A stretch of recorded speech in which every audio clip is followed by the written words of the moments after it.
फक्त मराठी यूट्यूब चॅनलला सबस्क्राईब करा आणि आमचे लेटेस्ट व्हिडिओज पाहण्यासाठी बेल आयकॉनवर क्लिक करा. लेटेस्ट अपडेट्ससाठी आमचा इंस्टाग्राम, ट्विटर आणि फेसबुक हँडल्सना फॉलो करा.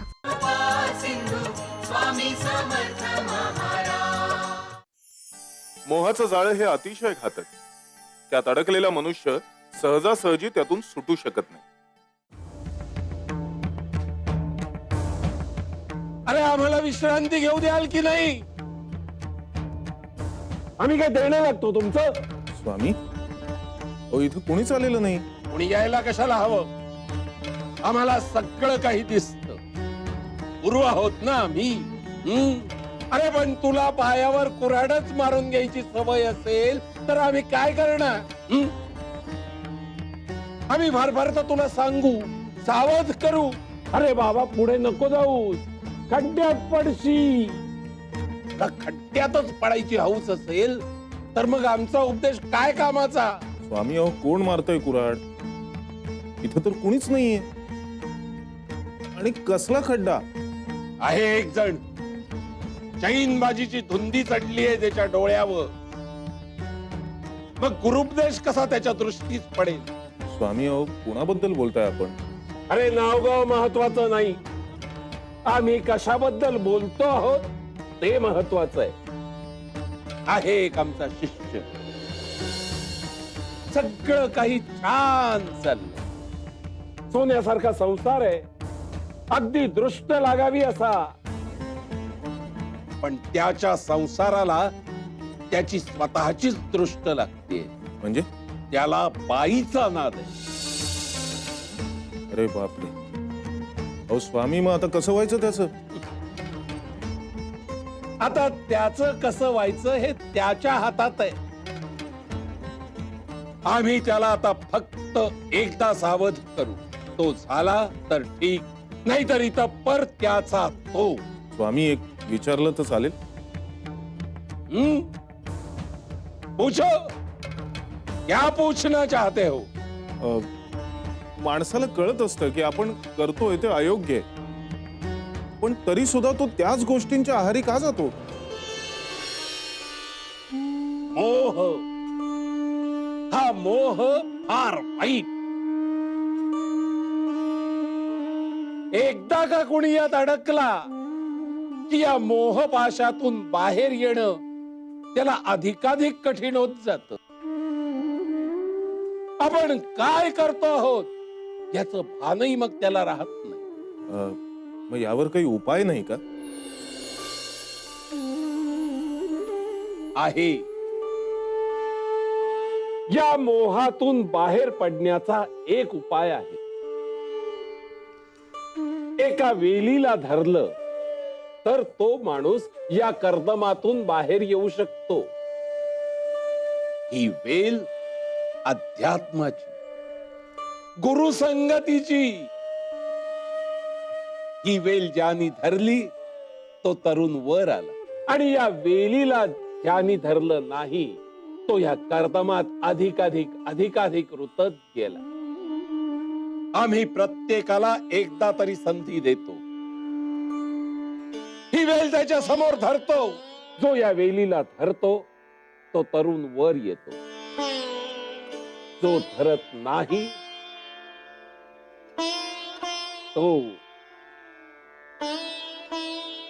त्याच्याविषयी न बोललेलंच बरं.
झोंबू नका अंगाला, ओ राया आता झोंबू नका अंगाला. वाह सुगंधा, वाह. तुझं हे लावण्य, तुझं चापल्य, तुझी ही जीव घेणी आता घायाळ केलंस तू आम्हाला. आणि हे काय पायामध्ये चाळ बांधलीत का वीज बांधली आहे? आणि गळ्यात तर काय साक्षात सरस्वती आहे असा भास होतो. खरं सांगतो सुगंधा, त्या इंद्राच्या दरबारातल्या अप्सरा सुद्धा फिक्या पडतील तुझ्या पुढे. आणि तो इंद्रही मनातल्या मनात आमचा हेवाच करत असतो. सुगंधा, तुझ्या नृत्य आणि गायन कौशल्यानं जे सुख मिळतं ते स्वर्गातही मिळत नसेल. बेहद खुश झालोत आम्ही तुझ्यावर. अहो किती कौतुक करताय माझं. आज सोहनी उगाचच कोणाला हरभऱ्याच्या झाडावर चढवत नाही बरं का. नुसत्या कौतुकानं स्पोट भरू पाहताय होय माझं. मग बोल, काय हवंय तुला? काय हवंय? मागच्या वेळेस सांगितलं होतं मला सोन्याचा हार हवाय म्हणून. तो मिळाला की पुढची फरमाईश सांगते. ते कसं विसरेल मी? हं? हार आणलाय पण तो तुला नाही मिळणार. म्हणजे हो? म्हणजे असं की हा हार आम्ही आमच्या स्वतःच्या हातानं आमच्या राणीच्या गळ्यात घालणार. कधी कधी माझ्या नशिबावर विश्वासच बसत नाही. गावातली एवढी मोठी प्रतिष्ठित श्रीमंत एवढा दरारा असणारी आसामी माझ्यासारख्या नाचणारीवर प्रेम करते. माझ्यात असं काय आहे की तुम्ही माझ्यासाठी काहीही करायला तयार व्हावं?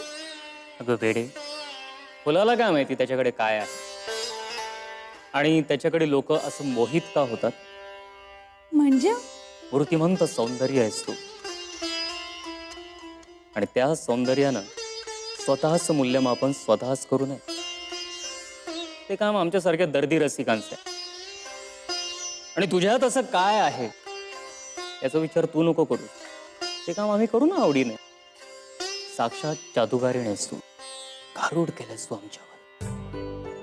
तुझ्यासारखी सौंदर्यवान, हुशार, वागण्या बोलण्यात इतकी चतुर, हजरजबाबी, कुशल आणि इतकी उत्कृष्ट कलावंत बाई मी आजवर कधीच पाहिलेली नाही.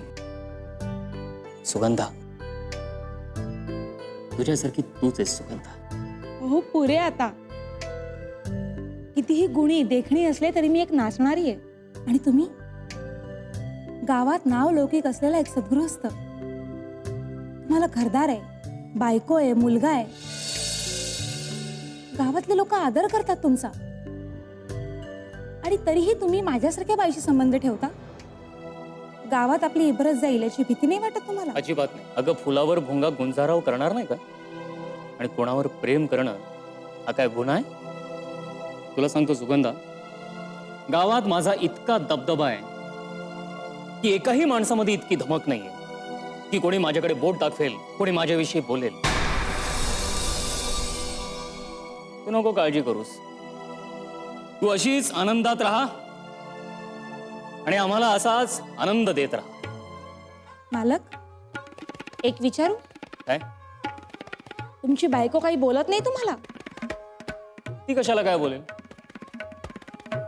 अगदी संसारात काहीच कमी पडू दिलेलं नाही मी तिला. सगळी सुख तिच्या पायाशी लोळण घेत आहेत. ती काय तक्रार करणार आहे? पण आज तू इतके प्रश्न काय विचारतेस?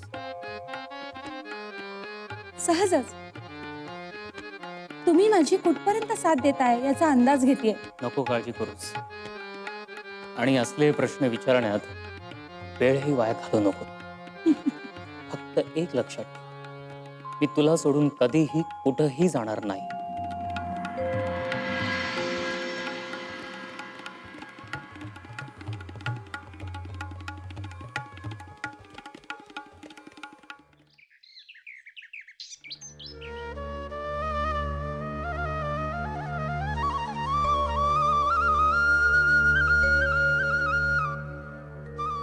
अंजळा, ही त्या सोनीची बायको ना?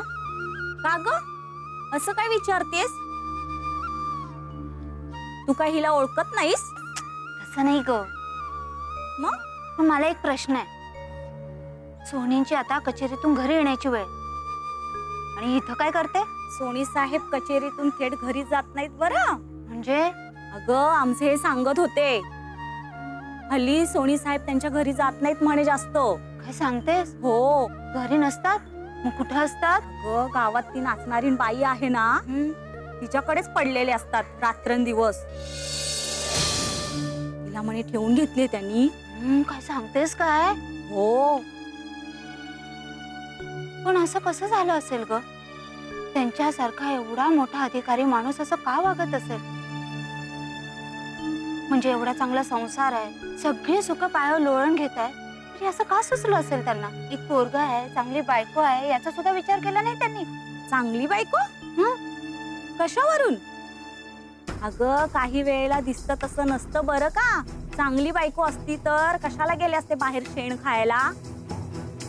मला तर वाटतं हिच्यातच काहीतरी दोष असला पाहिजे. खरंच बाई, असंच असेल. नाही तर कशाला बाहेरचे नाद लागले असते? ग कुठेतरी काहीतरी पाणी मुरतं बरं का. मला तर हिच्यातच काहीतरी दोष दिसतोय. म्हणून तर ना असा चांगला माणूस कोणाच्या नादाला लागेल का?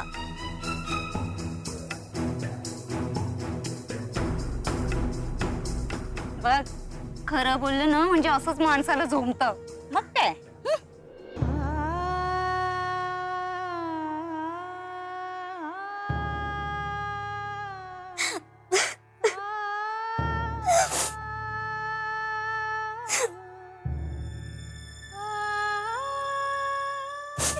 काय ग शारदे, काय झालं? का रडतेस? काय होणार आई, नेहमीच.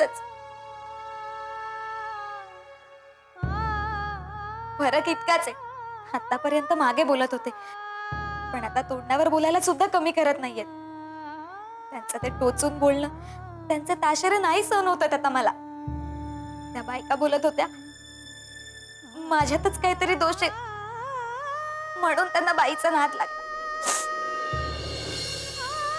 खरंच या गणेशापायी आणखी काय काय ऐकावं लागणार आहे. मी तर त्याला समजावून समजावून थकले बाई. घरात एवढी सोन्यासारखी बायको असताना बाहेर नाचणारीच्या मागे लागण्याचा दळभद्रीपणा त्याला कुठून सुचलाय? आजवर सोहनींच्या घराण्यात असं कधीच घडलं नव्हतं. हे बाई वगैरे ठेवण्याचे असले घाणेरडे प्रताप कधी कोणी केलेले नाहीयेत. आपल्या घराण्याचा अख्ख्या गावात केवढा नावलौकिक आहे. सगळे लोक आपला आदर्श देत होते, पण हा मुलगा मात्र सगळा मान मराता धुळीला मिळवायला निघालाय. आणि यात तुझा काहीही दोष नसताना तुला हे सगळे भोग भोगावे लागतात. मला खरंच खूप वाईट वाटतं, पण तू काळजी नको करूस. मी आहे तुझ्यासोबत. अशीच्या अशी जाते आणि त्याला कानाला धरून घरी परत आणते. नको आई, आता तुम्ही तिथे नका जाऊ.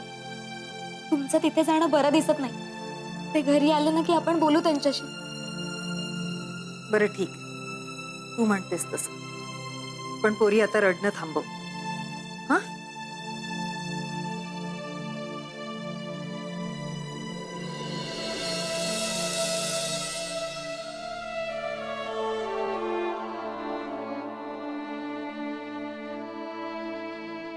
बघताय ना स्वामी, विचारा माझा दुर्दैवी पोर.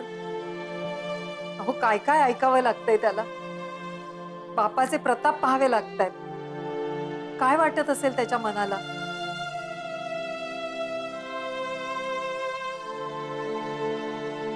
स्वामी, माझ्या गणेशाला सुबुद्धी द्या हो.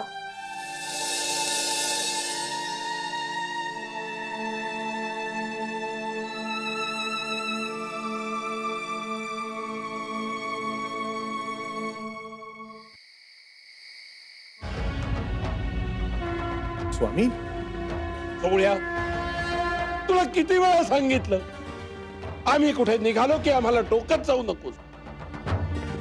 तू एवढा शहाणा जाणता तरी सुद्धा तू. माफ करा स्वामी, आपण मला काहीही म्हणा, पण आपण असे एकट्याने रात्री बेरात्री बाहेर पडताय, काळजी तर वाटणारच ना. डोळ्या, अरे नको आमची इतकी काळजी करूस. ही दिवस रात्र आम्हीच निर्माण केले. आम्हाला त्याची कसली आली आहे भीती?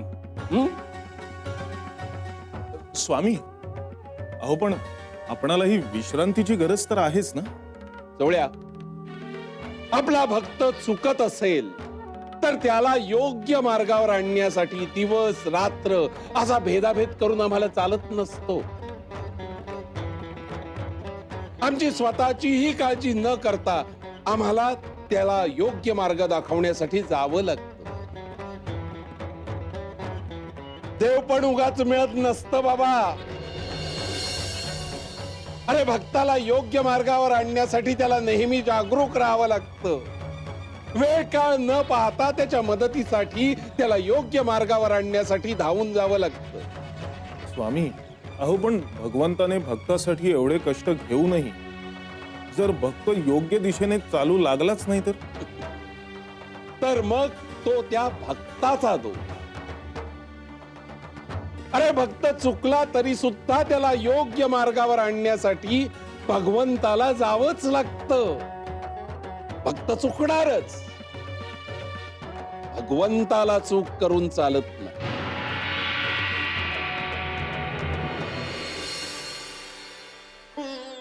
मालक, अहो दिवसाची रात्र झाली, आज सुद्धा घरी जायचं नाही वाटतं तुम्हाला? तुला सोडून जावंसच वाटत नाही. आमचं तर जग इथंच वसलंय.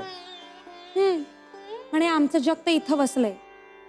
त्याच्यावर प्रेम आहे म्हणता, आम्हाला लाडकी राणी म्हणता, आणि अजून ठेवल्या या खुराड्या. आणि तुमची बायको मात्र त्या महालात राहते. तुला माहितीये सुगंध, आम्ही दुसरा आणखीन एक महाल बांधायला घेतलाय. तो आणि कोणासाठी? आहे आमची एक लाडकी राणी, तिच्यासाठी, तुझ्यासाठीच. लवकरच बांधून पूर्ण होणार आहे. बघ बघ, तसं एखाद्या खरोखरच्या राणीसारखं तुला ठेवतो. नोकर चाकरांची फौज असेल तुझ्या दिमतीला, काहीच करावं लागणार नाही. फक्त एकच काम करावं लागेल, आमच्या तैनातीत राहायचं. ते काय? त्यात कसूर करायची नाही. नाही करणार ना? अगं बाई, खरंच की काय? तोंडातून एक शब्द यायचा अवकाश लगेच मागणं पूर्ण करता तुम्ही. म्हणून तर तुमच्यावर जीव आहे आमचा.